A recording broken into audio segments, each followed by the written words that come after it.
Hello everyone, I'm Lavanya from YourPedia, and today we are going to learn everything you need to know about IELTS writing.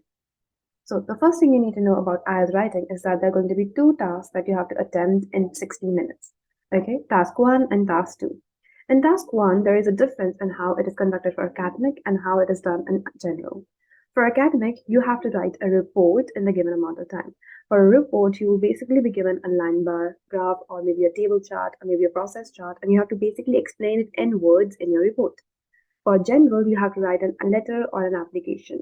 A general topic could be something like writing an application, asking your boss to extend your vacation, or maybe writing an application to your insurance company because your car broke down. Okay, so these are all simple topics, and what you need to work on in general is your tone that you have to set in your written application. And for academic, you have to make sure that that report that you're writing is very concise. For task 2, you have to notice that it is same for general and academic. And what you have to do in task 2 is that you have to write an essay. Now, in the essay, you have to basically write a discursive essay. A discursive essay is the one where you have to state whatever is asked in the question. Maybe they're asking about merits, demerits, advantages, disadvantages, and then you have to state your own opinion, and that will be it. Okay, now for task 1, you have to write 150 words, and for task 2, you have to write 250 words. But this is only the minimum limit. That is, try to write more than 150 and 250 words at least.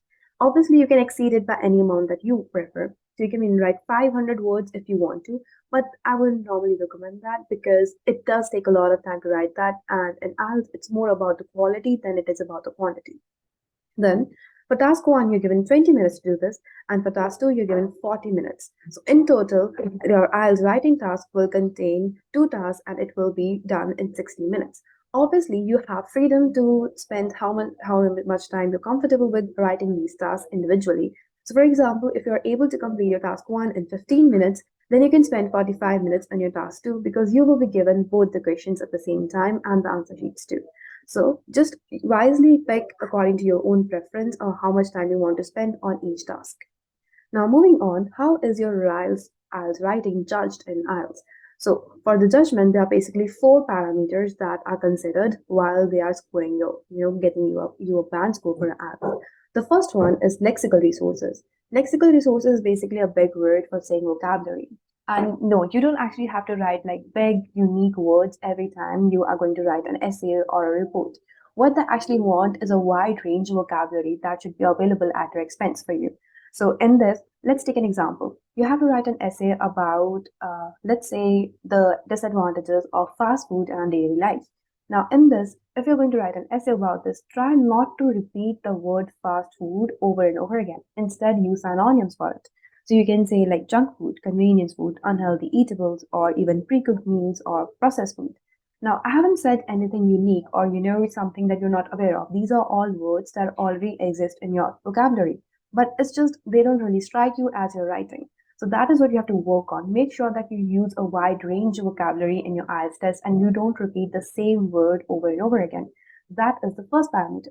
The second parameter is task achievement.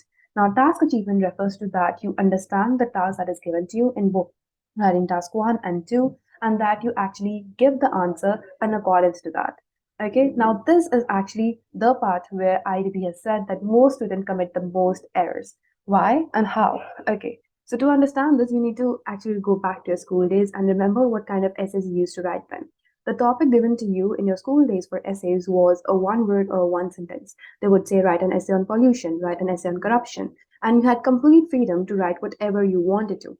But in IELTS task, you will notice that in your essay, they'll actually give you a few statements, 1 or 2 statements, and then they'll ask you 1 or 2 questions about those statements. Sometimes they only want to know the merits. Sometimes they only want to know the demerits. Sometimes they want to know your own opinion. Now, in these cases, if you write something that is not related to what they have asked, it actually brings down your task achievement.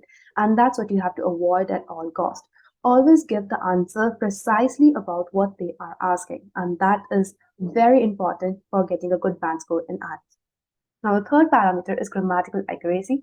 That is, you have to write grammatically correct sentences. Now, in this, you have to work on your tenses, your prepositions, quantifiers, active passive voice, and all of these topics. These are very important for you to know and practice as you are going to write your essay. As in writing, this is an active skill. right? And listening and reading, they were relatively easy because those are passive skills. But writing and speaking, these are active skills where it is very easy to judge how fluent and comfortable you are with the language. You have to work on your grammar to write a good essay. And the last one is coherence and cohesion. This is the last parameter, and according to me, is the most easily learned because in this, all you have to make sure is that the structure of your essay is actually interlinked together. That is, it makes sense when you're reading it in one go. The one sentence that is written in your paragraph is in actually cohesion with the one before it and one after it. Basically, to say, put it in simple words, you have to make sure that you're not making an abrupt change in topic in mid of the paragraph. Every paragraph has to be linked with the one before it and the one after it, and that is it. So, what they want is a smooth flow of thought in your essay.